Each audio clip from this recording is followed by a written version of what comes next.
Thank you all for coming. Welcome to Helix Institute and Healing Collective.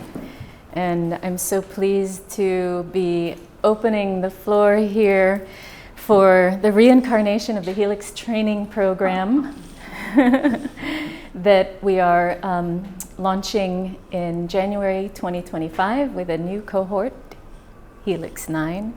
And here to speak about the program is its founder, one of its founders, Julie Winter. And we'll be also hearing from former graduates, myself included. I'm Dhyana Kluth, and managing director of the new iteration of Helix. Without further ado, I welcome Julie Winter. I'm so glad to be here with all of you. So, how did Helix begin? It was 1980. I had been practicing for quite a while by that time, and I practiced a kind of therapy that was body, mind, spirit combined. And I worked with 4 other women. We were in the same supervision group, and they did similar work. And one Wednesday when we were meeting, I said, you know, I'm running out of people to whom I can refer. 1980, remember? I mean, we were barely at the edge of, really? You think the mind and the body are connected? Really? Really? So it's like one of those old Judy Garland movies. I said, why don't we start a training program and teach people how to do this? So it was February. We rented a house in Amagansett, and we went out for a long weekend and sat in the hot tub and walked and cooked and talked and began to build the first Helix. What did we want to do? What did we want to teach? How would we organize it? And by the time we left, at the end of that weekend, we had Frida, hi. Hi, we had a structure that we could work with. So we worked with it diligently for months, and it must have been April when Lynn, the late beloved Lynn Aston, who was one of the founders, sent a letter to her friends. We were going to meet in May at my loft on Broome Street.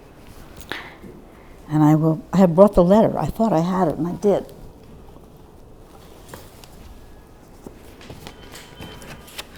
There's not even a date on it. My friends and I have decided to start a training program that shares the ways we have learned to do the combination therapy, healing, and exploration of consciousness that the 5 of us use in our work with people. This was the advertisement. And we invited all the people we knew. And here we are with cameras and video and the internet and all kinds of possibilities. But people came to that meeting in May, and many of them signed up, and we began in September with our first Helix. So Helix continued to change. Each program was a little bit different because we continued to change and grow. And in 2000, so that was 20 years later, we thought, probably be a good idea to become legally entitled to do what we do anyway.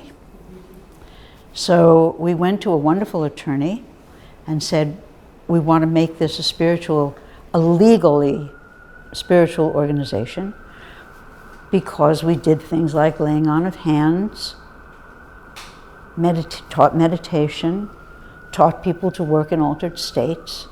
We did things that you're not allowed to do if you have a conventional training. And she's a wonderful attorney. Jon and I still use her. And she filled out all the papers. We wanted a seminary and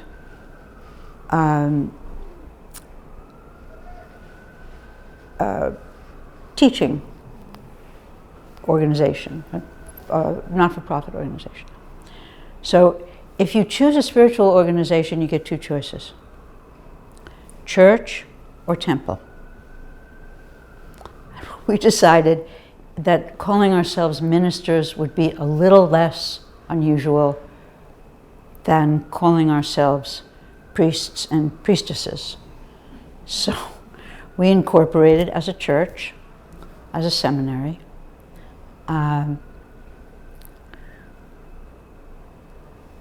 And then, when we graduated people, we ordained them. So that allowed us legally to do all the things that we had been doing for years anyway. And at that time, you couldn't go online and get a license for a day to officiate at a wedding. So we could also officiate at weddings, and I have officiated at many weddings. And funerals, although legally anyone can officiate at a funeral. And we continue to teach and change and grow. And Jana and Dhyana and Fred and Juno and Mary were in the last helix, the 8th helix, and Frida and Jon were in the first helix. So it was, at the beginning, various people said to us, 5 women, well, don't you want to be connected to a university or something? How can you just start a training program? So there are things that I understand inside myself that I can do, and other things I understand that I can't do. And I knew we could do this. And we did. And we taught it for 30 years. So that's the beginning of Helix. And now we have the rebirth of Helix. I also want to talk about metaphysics. I'm going to do some teaching in the new Helix. And metaphysics is a word almost no one understands. So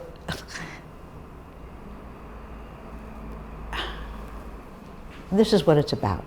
Metaphysics is a spiritual practice. It is not a church.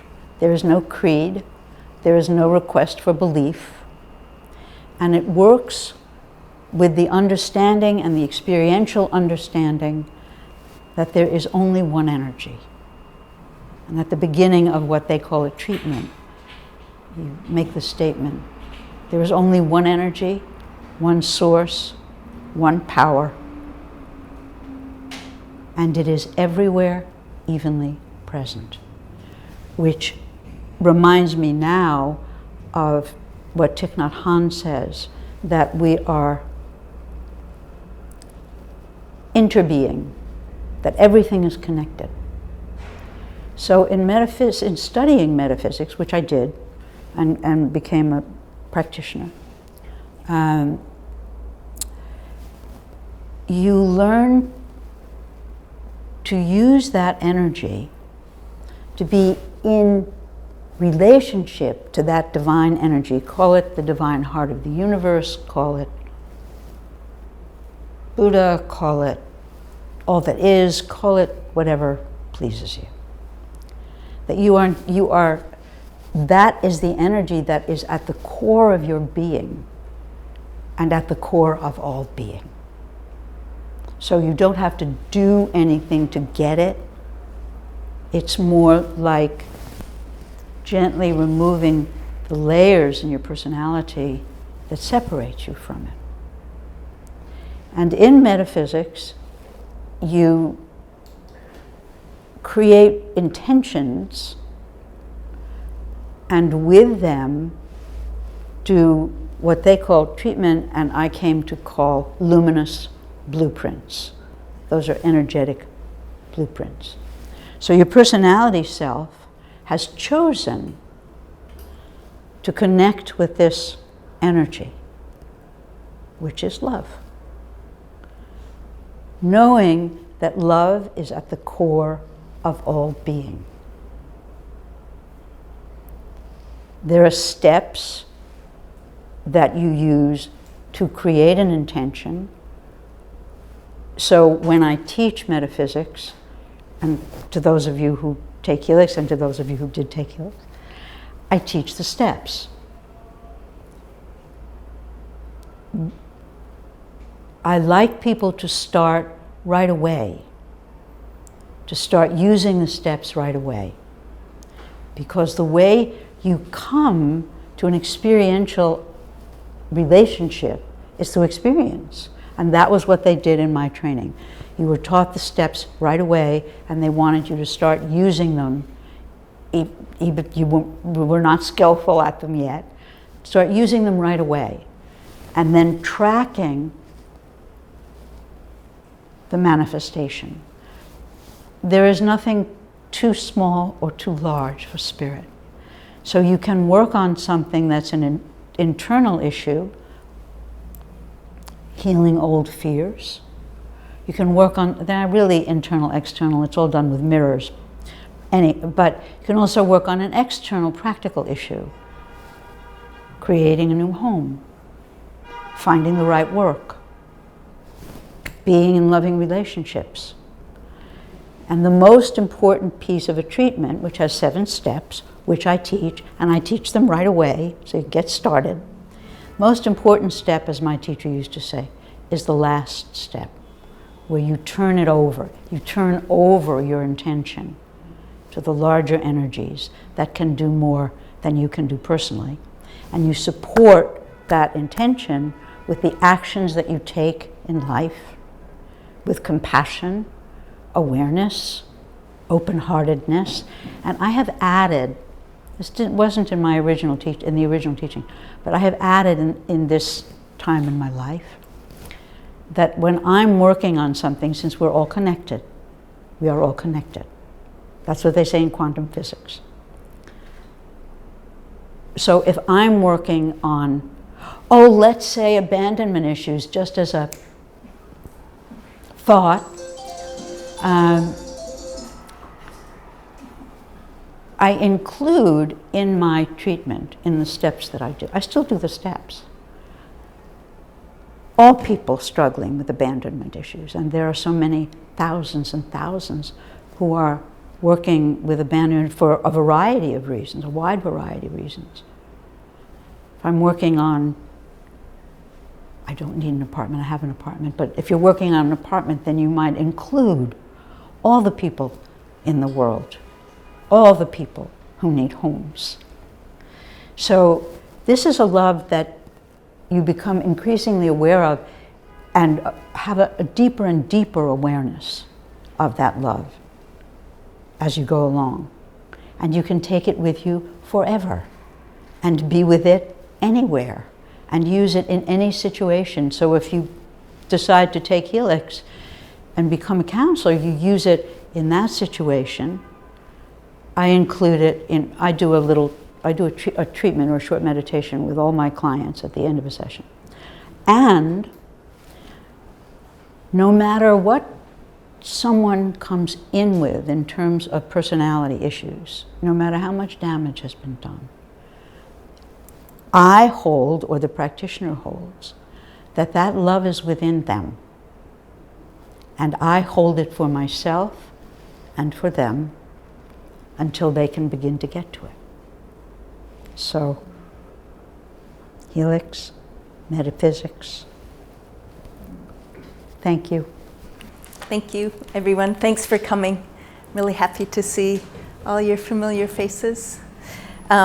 I have a sheet of paper because Helix is so layered, and I don't want to forget what I'm supposed to talk about, because I think it's important that you have an understanding of what we actually are offering. And Julie talked about the history and kind of how it came about, and wanting to allow people or give people the opportunity to be serviced by people who saw them as whole beings, right? Not just our mind, not just the body, but the combination of mind, body, and soul. And that's really what Helix does. It's a bridge between psychology, science, and spiritual traditions. Historically, psychology is, looking at human behavior through science and through philosophy. And there was really no opening for any kind of a spiritual or religious framework. And when we bring in that element that allows us to go beyond just the mind, right? I think that if you're here, you probably know that we are not just the mind. The mind is so limited. And what happens is often people feel very overwhelmed when they start to kind of wake up to this idea that we are more than just our mind and our body. And so to have some tools and to have some language to get into that is really helpful. And that kind of helps you to move forward your own, for lack of better terms, I'll say awakening. It's kind of an overused word, but really that is actually what it is. And so Helix seeks to balance that psychological and the spiritual kind of frameworks. And what I bring to Helix is an arc that wasn't really in the prior Helix teachings, but my foundation from Helix 8 led me to where I am today.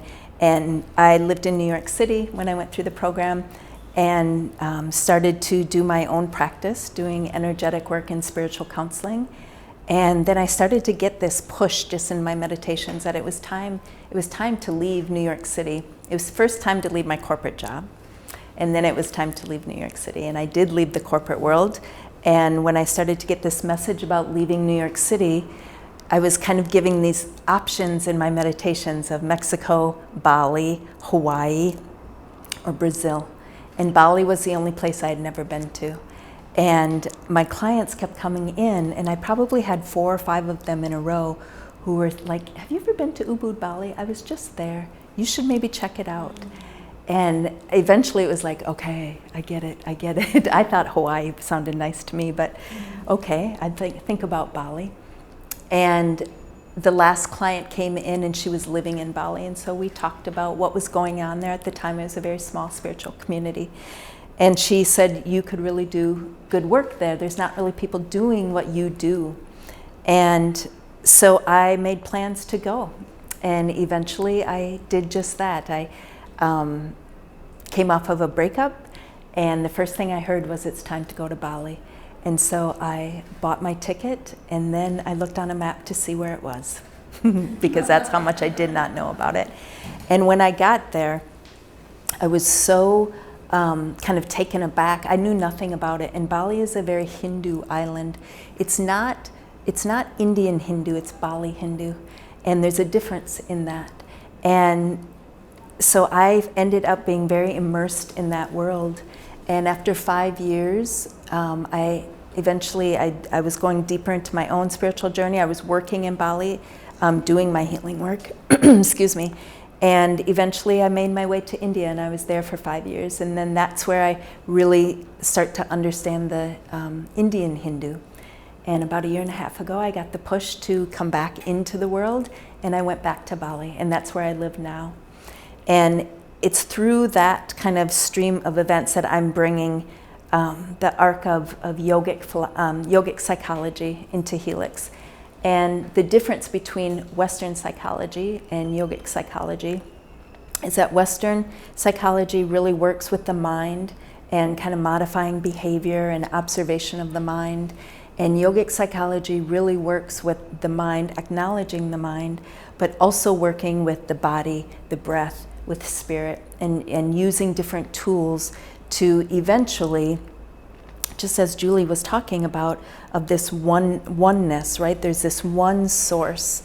And yoga, really, that's the point of it, is to bring you to a resting state of your natural state, really, your true nature.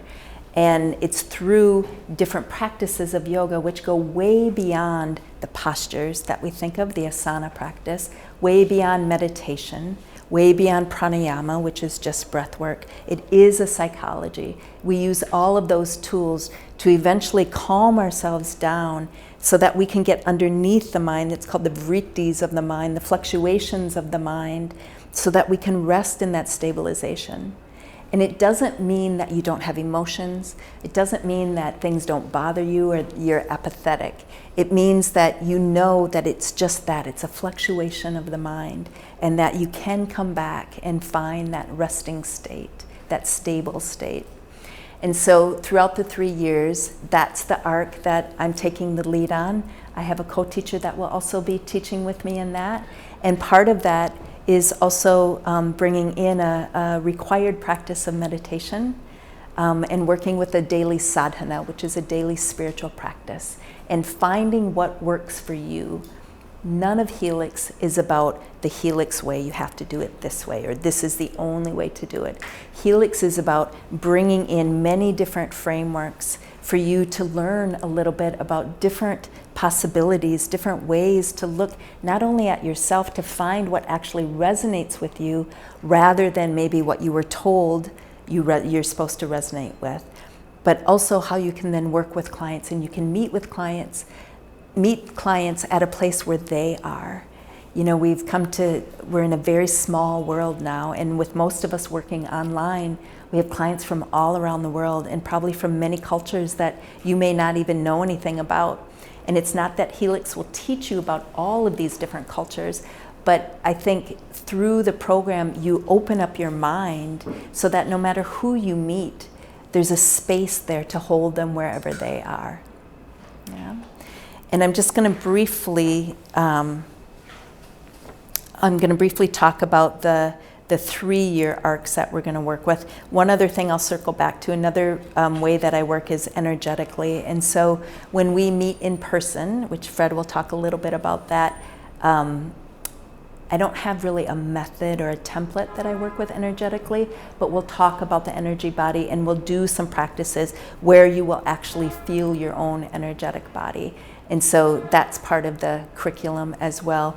We all kind of work in that way in different ways, but we'll teach it in the way that works for us. And so coming into the 3-year curriculum, when we look at the arcs that we're working with, there's a couple different ways that we can approach it. And in a psychological way, it's about bringing the unconscious into the conscious, right? And so in that first year, we work with kind of getting to know yourself, a lot of self-inquiry, a lot of cleaning yourself out. Find out where your own woundings are, so that when you're sitting with clients, you're actually responding to them from who they are, not through all of your filters that you've had throughout your own life, right? And so that kind of first year of letting go, of purification, of really acknowledging, oh, this is who I am, and not in a, oh, I hate this piece of me, just an acknowledgement of who you are, and choosing what you're going to clear out. That second year is about implementing. You're going to start to learn.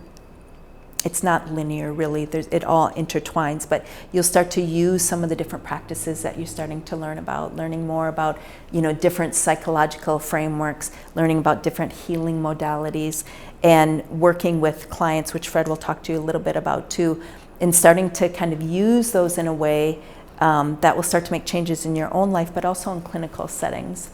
And then in the third year is really about that integration of what you've learned through these years and the embodiment of it. And I like to use the word dedication, because it's really, you have to decide, where are your commitments and your dedication to life? So many people talk about, I want things to change, I want things to be different. But then when it really gets down to, this kind of transformation, it's not convenient. I think probably everyone in this room can agree with that. It's not convenient. And so where is your dedication? And again, that's not a shaming thing of, you should be more dedicated. You get to decide where you want to go with this, and to really embody that, and to then take that out into the world, because we know that it's a ripple effect that happens. So I talked about the unconscious coming into the conscious, where we look at our shadows, we look at the things that are kind of causing inhibitions and obstacles in our life. And in a more spiritual sense, it's about formlessness into form. And when we talk about God or source or life energy, it sounds really kind of ethereal, and what does that actually mean? And we have a lot of words for it, but what does it actually mean? And so throughout these 3 years, there's lots of experiences where you have a felt sense of what that actually means. And that's really what makes Helix quite different from a lot of different programs. Is throughout the 3 years, we're constantly working for you to actually feel that within you, not just what we tell you it's supposed to be like, right? Oftentimes we read so much about things and how things are supposed to happen or what it's supposed to feel like, that we're so looking forward to those experiences that we actually miss what's happening to us in that moment. And so through these 3 years, you have a lot of experiences, or a lot of opportunity to have that felt sense of what this means for you. And so we talk about, your own cosmology, what it actually means to you in a literal sense, but also, in your body, what it feels like. And then through the Vedic realm, we work with the koshas, the 5 sheaths of the body, and that's bringing things from this bliss, it's called the bliss body, through the Vijnana Maya, which is the kind of the higher intellect body, into the Manomaya body, which is the emotions and the thought, the mind, into the pranic body, which is your energetic body, and then this physical body.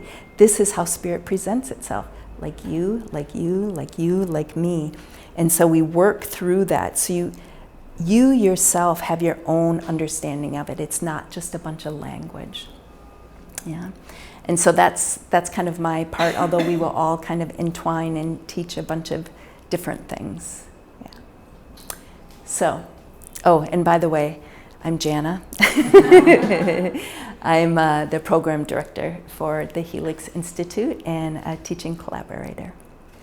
There's a lot of overlapping language, and the thing that I'm going to be bringing to the work as a teacher is going to incorporate a lot, of course, of what I learned at the Helix Training Program. So a lot of what Julie has just spoken about. And then, of course, these universal truths, which, though I did not study Vedic systems in the way that Jana did, we understand, right? They're all one and the same energy and many facets of the same jewel. And that's what I loved about the Helix Training Program, was learning so many different things and just being a sponge, and then make the medicine your own. What is so soul aligned will resonate most with you, how it's meant to come through you as medicine, whether you're going to be a practitioner or just be in relationship with yourself and the world around you. So in my work, I obviously learned within the training program from teachers who had studied Peruvian, what was called shamanism, but I don't like to use that word since it's a colonized word that describes so many unique and individual traditions, ancestral, earth-based wellness practices, community wellness practices. And so I learned from my teachers, and then I continued that genre of study with others afterwards. So I bring that back, and I'm also of African, Filipino, Scottish and Irish and other descents. So I bring all those ancestors. We, each of us, bring all our ancestral spiritual wisdom through us into this program. And as the program grows and as new teachers, are come into the program, it changes. Like Julie said, it grows and changes and deepens and widens.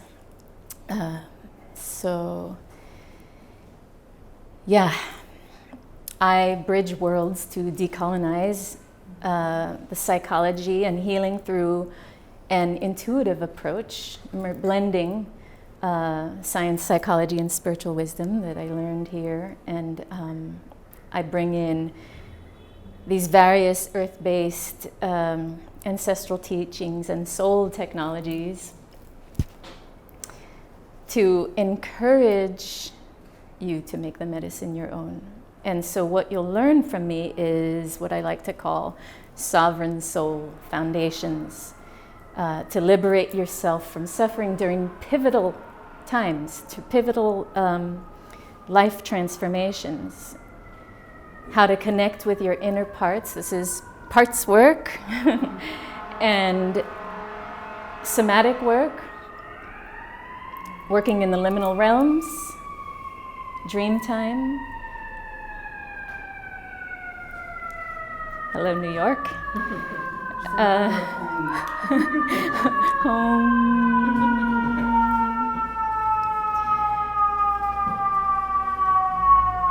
So these are basically various methods.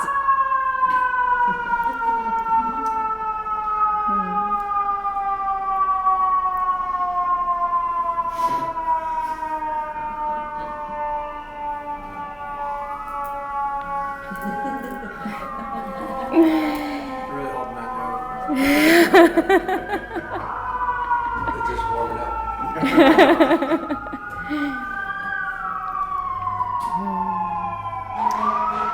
One of the things I learned from Julie, when I hear this, I do this all the time for 20 years now. Bless, bless, bless.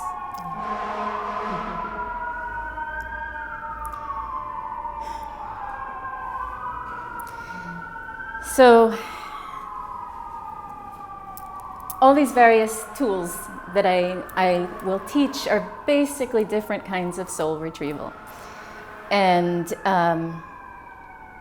incorporate intuitive gestalt work to complete cycles that have been suspended, and both in cognitive ways as well as in altered states of consciousness, to resolve practical and existential conflicts. And this brings lasting healing closure and integration. So allowing for the reclamation of sovereignty, all that energy that's been separated from, and soul-aligned, heart-centered power. Power to create your life and change your world from formlessness into form. And I teach how to connect with your womb wisdom, or hara in men, your creative fire, this spark of life, and as one of many ways to develop your relationship with your intuition and your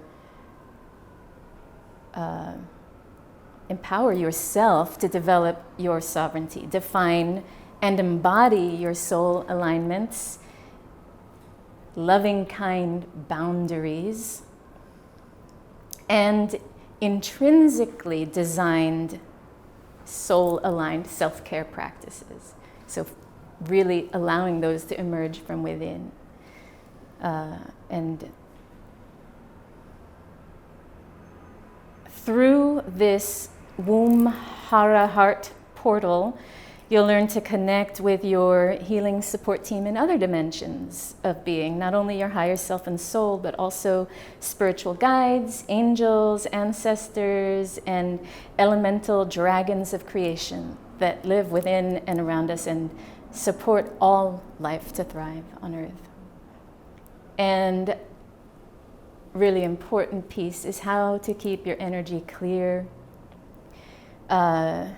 developing mindfulness through this heart womb awareness and trauma mapping to be a clear vessel for creative life force energy to flow, identifying what is of you and what is not, what does not belong to you, and developing this intrinsic human ability to track your shadow, to discern,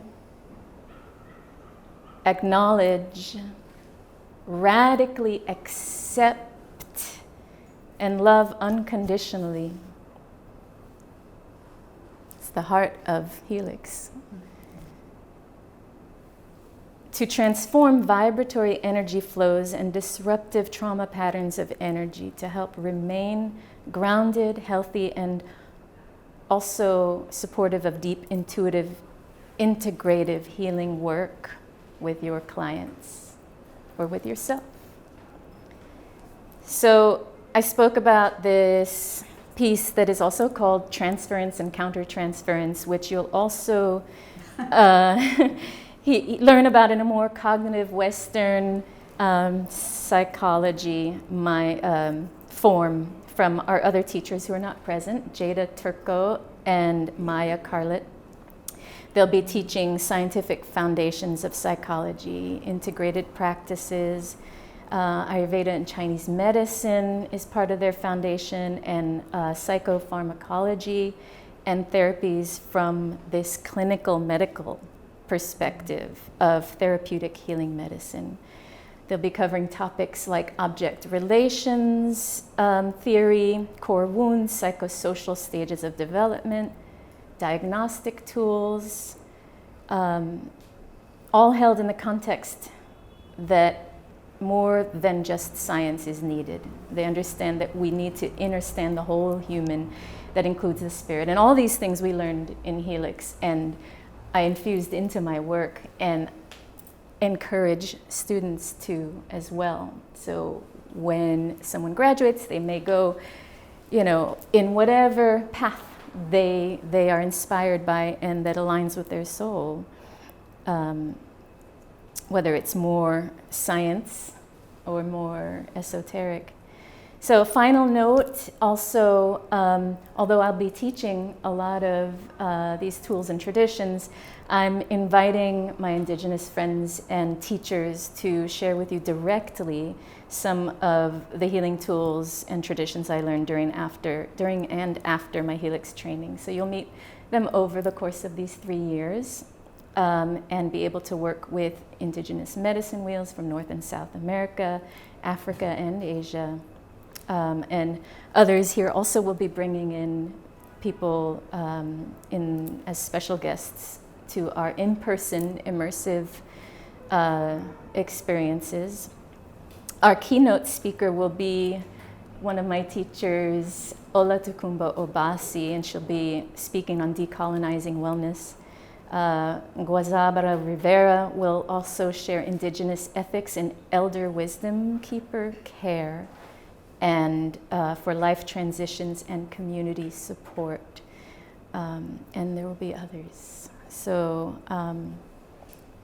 the experiential methods, demonstrations of clinical practice with students and students working in pairs is part of our teaching. And so I will be assisting students to practice applying these ancestral soul healing ritual and ceremony skillfully into your life, your work, and relationships. These will be supported by written guidance as well as monthly assignments for client therapist work.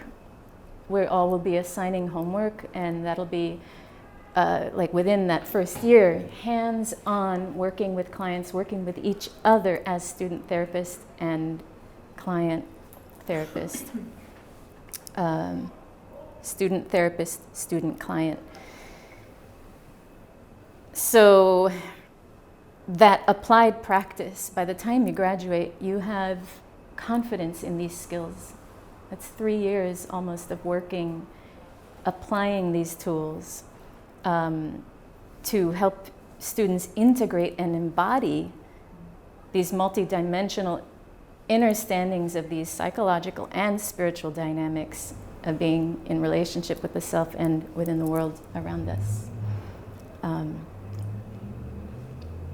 For that, I'm really grateful to what Helix has brought me in my life, and I'm really excited to share that with the next generation. Hello, everyone. I'm Fred Kluth. I am the General Project Director and teacher at Helix. I'm going to be teaching a number of things, some of which include Jungian psychology and shadow work, as well as cosmology and psychology. Carl Rogers was a very renowned psychiatrist, and he said there were 4 human needs. Everyone needs to feel that they're seen, feel like they're heard, feel like they're loved, and feel like they matter. Our goal in Helix is to create an environment for those students to feel the same way. And in order to do that, the students will be encouraged and guided and taught how to reparent themselves to be able to feel that within themselves. To feel loved, to feel like they matter, to feel like they're heard, seen. And what a wonderful environment would that be? And if we can feel that on an individual level and bring that out to the world, to our loved ones, to our families, to our friends, to our community, these are the changes that we want to support and encourage.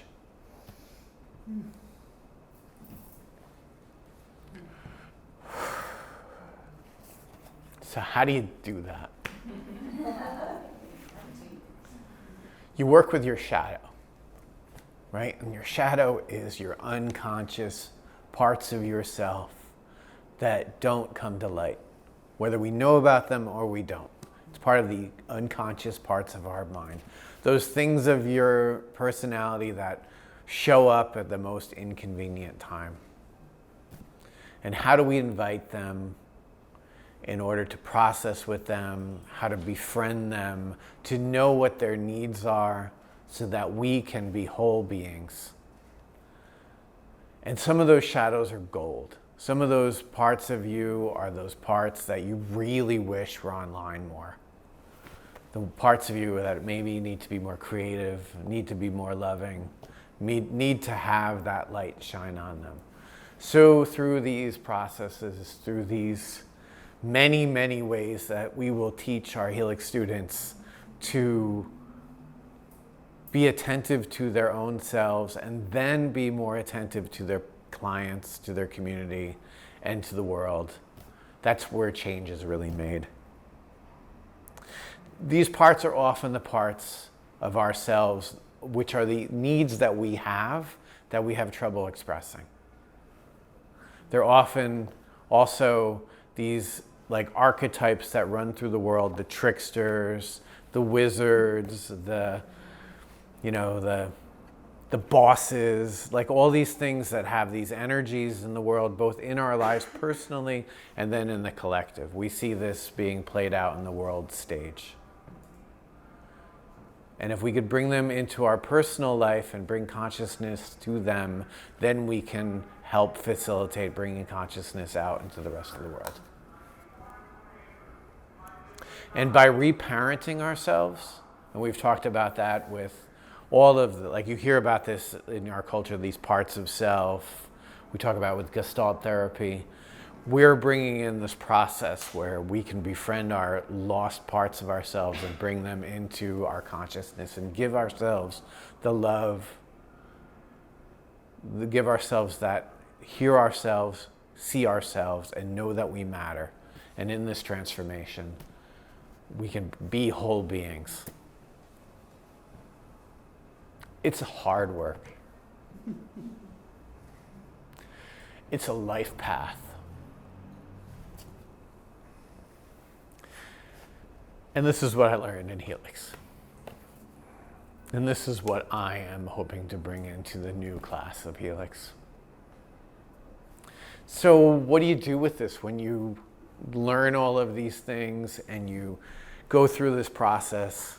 What comes out of it is you as Helix students or potential Helix students will be able to, given the opportunity to write your own cosmology.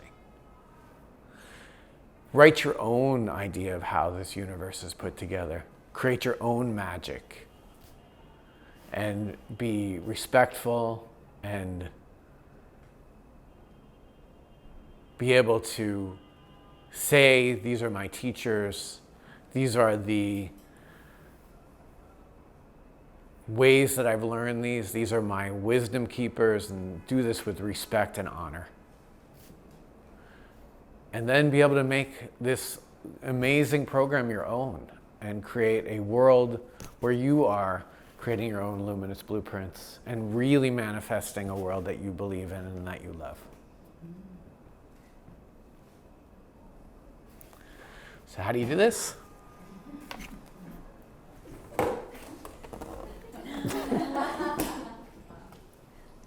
We have a program. So it's a 3-year program, and it very much mirrors the school year. You know, you start in the winter and you take a break in the summer, you start back up again.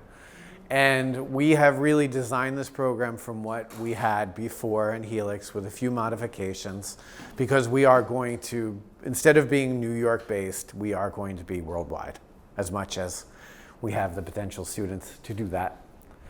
And it's designed for you to be able to have jobs and to, you know, have families and to be able to operate within that structure, right? A lot of programs, you know, they require you to be very much involved in the program 9 to 5 or whatever it is. But so this Helix structure is going to be Tuesday evenings from 6 to 8. Then there'll be Thursdays, there'll be recorded material that is released through our platform. It could be a 15-minute guided meditation. It could be a request to watch a movie. It could be a longer lecture, but it will be supplemental material that the teachers are creating. Once a month, we have a full teaching day on Saturday. That's going to be about from 10 to 5. And there'll be a break for lunch, don't worry, where we'll be having lectures and workshops and things like that. And when I say lectures, you're not going to be sitting there for 3 hours hearing somebody talk. It's an introduction to the material. It's often a demonstration. Let's say it's Gestalt therapy or parts of self. The teacher will instruct on what that is. There will be a demonstration where the teacher will work with the student and walk through a process. Then, oftentimes, the students will be paired off to practice that process. So all through this is this huge transformational journey, right? It's not like, hey, I'm just going to learn about this, and then maybe a year or two from now, I'll get to work on it. You're working on it that day. You are going through rituals, you're going through journeys, you are learning it hands-on, experiential. Then on Sundays, we have a process group. So that gives the opportunity for the students to come together as a student body with facilitators and process their feelings, right? It could be the process of, you know, the problems they're having with other students, the problems that they're having with their own life. And this is this amazing space for the students to come together and learn about each other, learn about what they're going through, be held in this beautiful healing space, and work through some interpersonal stuff that, you know, it mirrors our family, right? So it's this great cauldron of process. So other requirements of, as a Helix student, what you're going to need is, this is a transformational program. So we ask our students to be in therapy outside of Helix or with Helix teachers, but really just to have an independent thing to be able to go and say, all this stuff has been kicked up for me and I really need to work on it. Where do I go? Right? So this is, you're getting this support while you're in this program that really helps you guide through it. As far as the homework goes, there'll be readings, there'll be films, you'll have to be required when you go through your therapy to write process notes out. Which means like, here's my experience as a therapist, here's what my client's going through. And that is, you work with your supervisor to get advice about how to better become a counselor, therapist. So that is, you are a student therapist and a student client, and you're required to meet once a month in that process. I'm sorry, I'm skipping around a little bit. And then, so homework, reading films, process notes, responses to spiritual and clinical questions. So some writing exercises.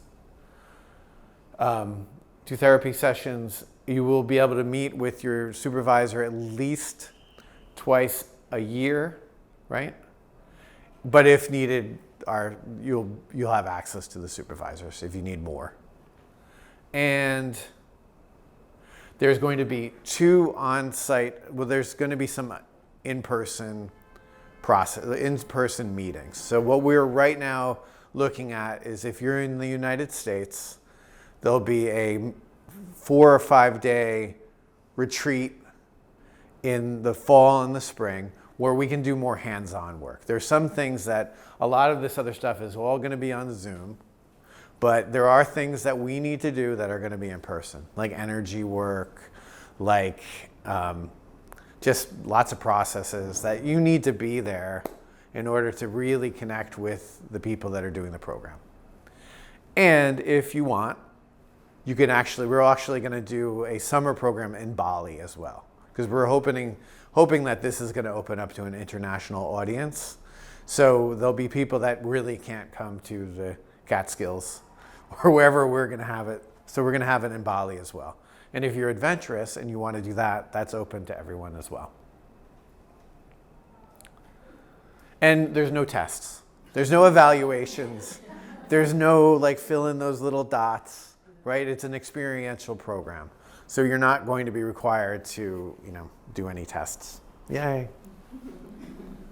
So that is my part. So thank you, Fred. I'm going to be one of the process group facilitators, and Freddie pretty much said it all.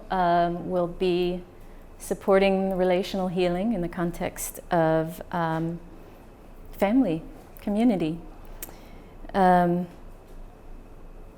So we have some graduates here that are going to share about their experience. Before we do, because of the mic and we're going to pass things around, I'm going to just say a couple more things. That the Helix supports the students in making personal and professional changes with referral networks. It has always been the history that Helix will refer clients to new students, new practitioners, and many have built their practice on the foundation of these referrals from teachers and graduates in the field.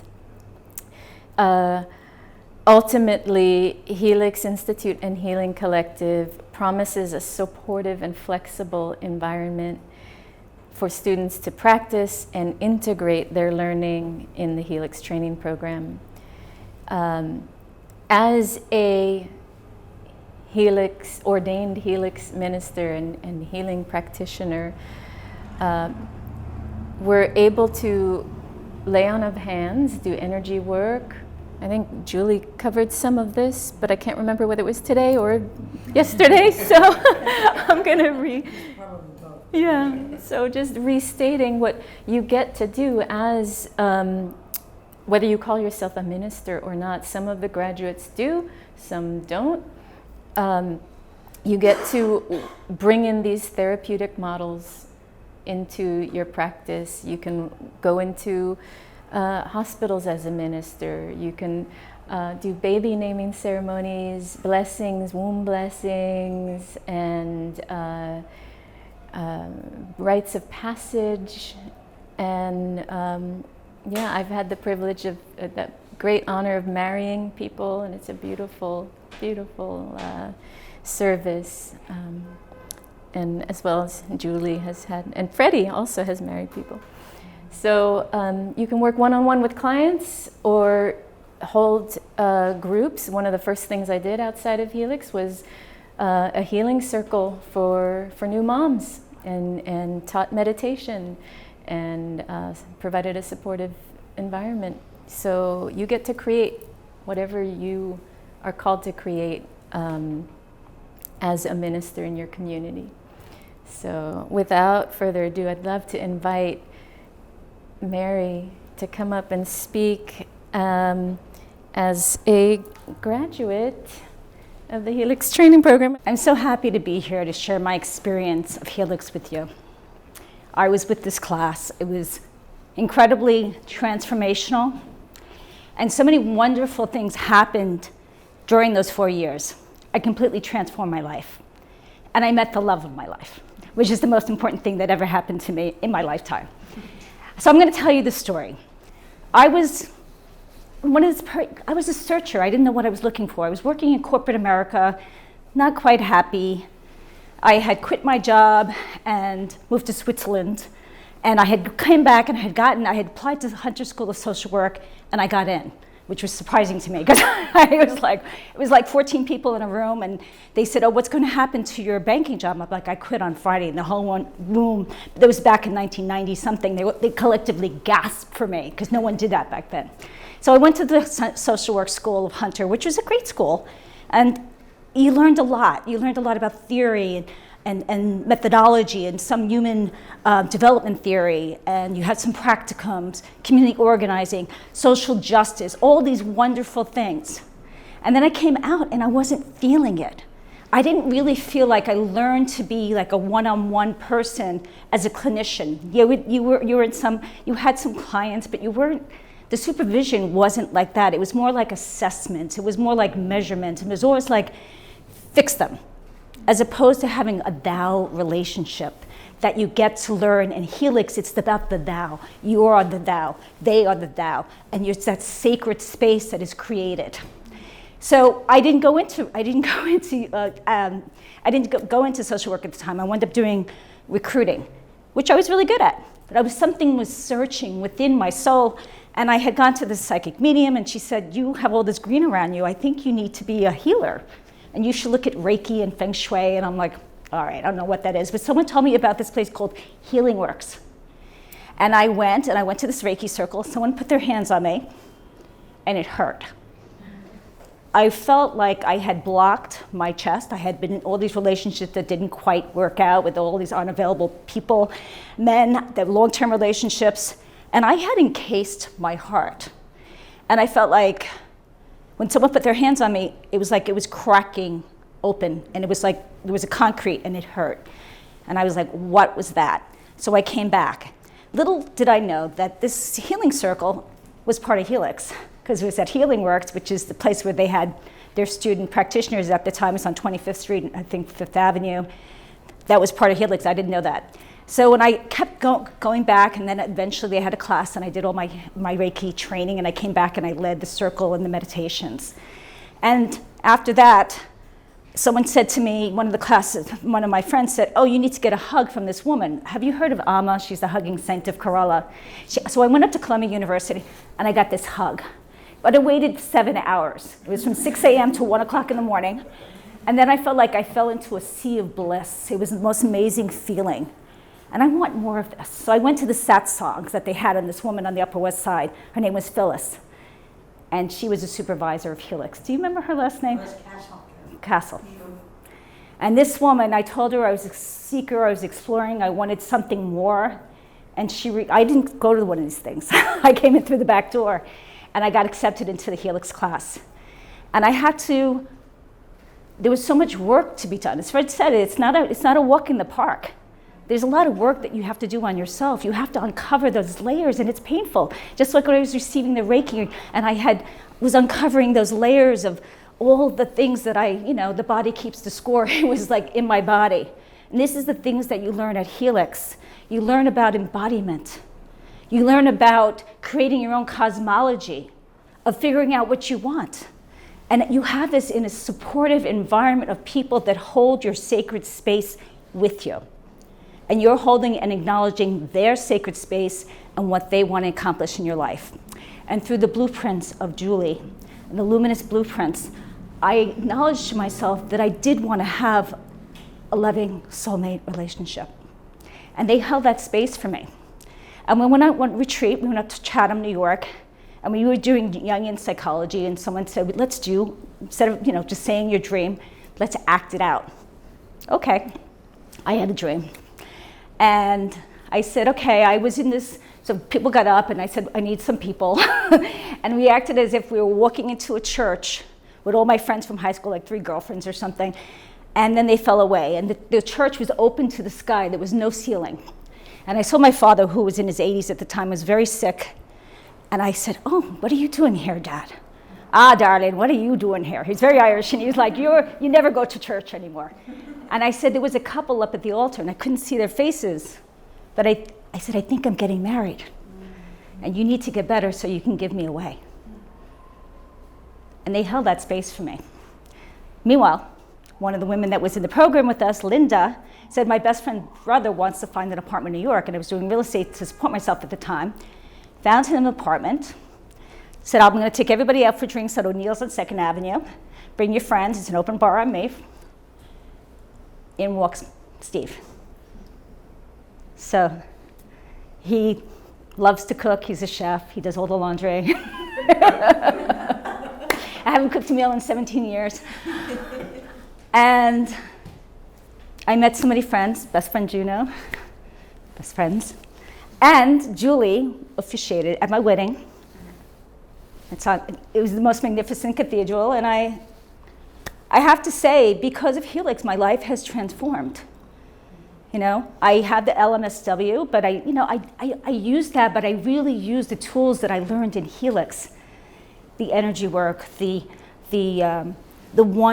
honoring the person, and raising them up and looking at them and believing them and holding energy for them, even if they can't see it for themselves. That's what you learn in Helix. You learn to look at someone else as a sacred human being, and you hold yourself sacred too. To me, that was worth everything. I didn't have a dime going into Helix. I had no idea how I was going to pay for it, and I just knew I had a poverty mentality, and they taught me not to. They taught me to say, instead of saying, I can't do this, I can't afford, cancel, and then I replace it with something else. And after the end of 4 years, I met the love of my life. I had this beautiful, kind of fancy wedding, and I had prosperity again. And it's continued to this day, and I know I can manifest. And even when you go back sometimes and you grasp, because that's what we do as human beings, we go back, 2 steps forward, 1 step back. You have to remind yourself that you have this beautiful supportive community, you have this foundation. And we can tap into that. And the community is amazing. You will meet so many friends here, the loves of your lives, that possibly the love of your life, I don't know. But there's so many people here that have continued their path of knowledge and devotion.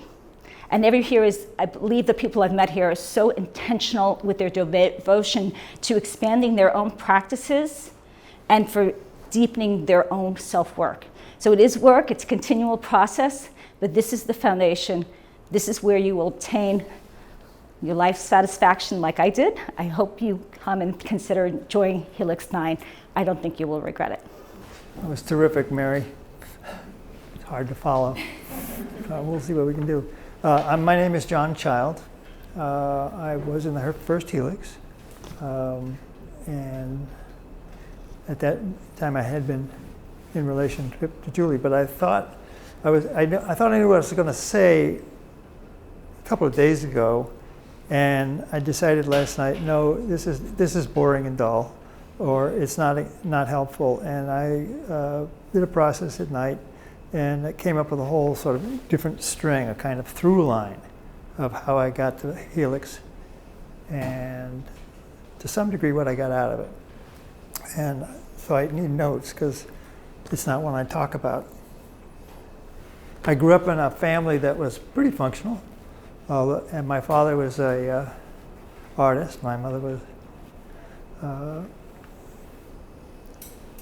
involved a lot in the community, and worked as a nurse's aide for years, and had some money.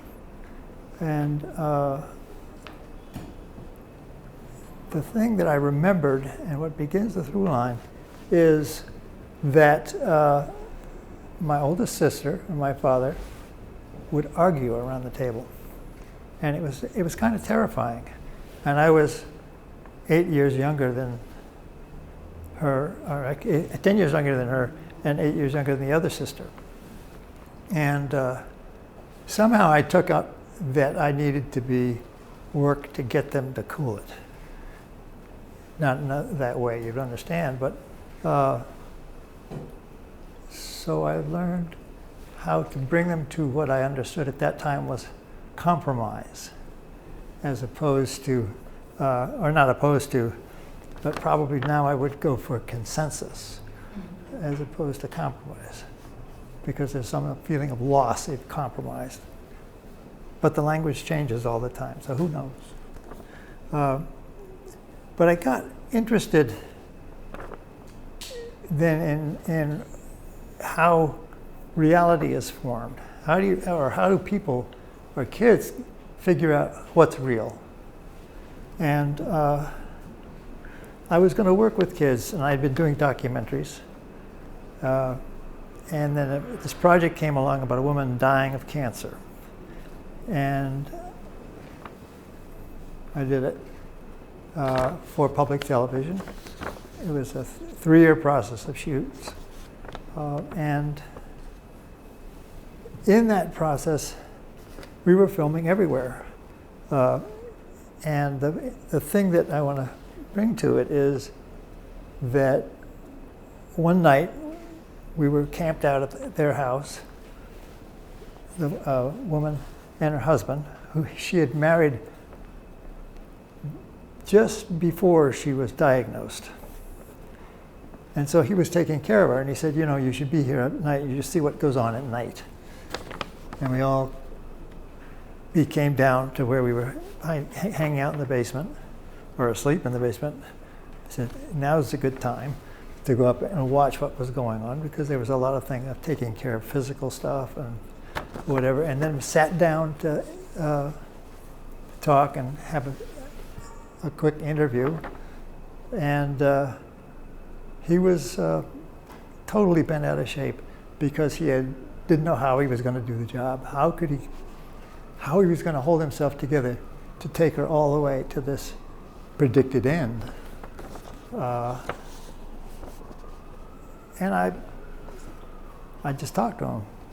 And later on, the therapist who was working with us, not actively, but sort of making sure that we weren't doing too much wrong, said, you know, you'd make a good therapist. I said, sure. And I'm just going to go on and do more documentaries of some sort. And then I had also started reading Seth, and that's the Seth Speaks, Jane Roberts, a channel. And I thought, I got excited about it, and I went to a ASPR, an American Psychic Research meeting, and got pointed to, oh yes, this thing called mind control, which was basically a meditational thing to then go back and work with people. And the exercise they had was, you got a card with a name on it that somebody you were working with, not the person that was on the card, but here's a name, and there's something going on, and you're just supposed to follow the process into yourself, letting go, downstairs, into a tunnel or whatever your lab was. We created a lab internally and diagnosed what was going on. And I got a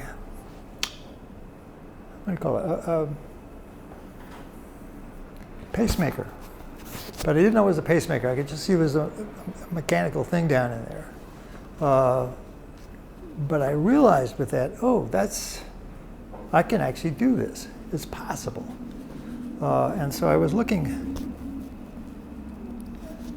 beyond that, and also looking for what kinds of things could be done for healing. I took a course in shiatsu, another course in massage, and that led to, actually it led to a dance party where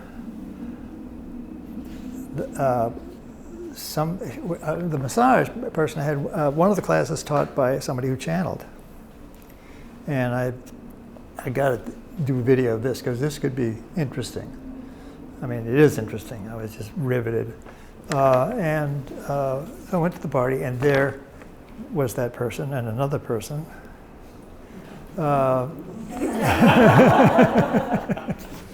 With her foot up in the air. And arranged to ask if they'd like to be videotaped, you know, and they were interested because guys were still in the process of working out what was going on.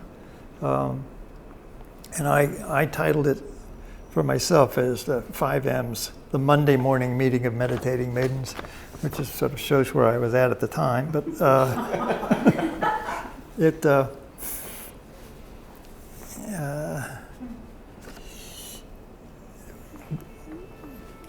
for some reason, we got together. Actually, many reasons. What would you say? We became an item and lived together. We referred to it as co-vivant, which I really liked as a term. And then she was working with her supervisors, and also had a supervision group, actually. Yes. They were wonderful. And this idea for a training program came up, and I thought, good, I have more chances maybe to be with these great women. And so I went into the first class. And I sort of as an additional excuse, I said, okay, it's going to make me a better interviewer because I could be connected, or however that was going to work out. But and you had to do all this work on yourself. And among those things, among those pieces of work, was a kind of process within the course of that I took about, and I was working with a recurring phrase that I use, which is, I'm not ready. And I was very, very clear, I'm not ready to do that yet, but when I'm ready, I'll be ready, I'll be fine. But I stuck with, I might, yeah, you remember, right. And so I did this process and got that it was connected to another life where I sort of saw it as a Roman issue where I had been stabbed in the back as part of a phalanx of troops or whatever we were, and I'm not ready to die. And there's a pain in my back exactly where I was stabbed or the spear was thrown. I was like, okay, this is more interesting stuff. I'm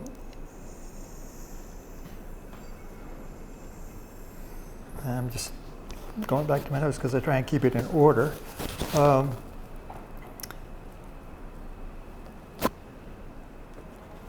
So we didn't get ordained at that time. No, you just were, here you go. And I started a very small practice. I was continuing to work in film and music, and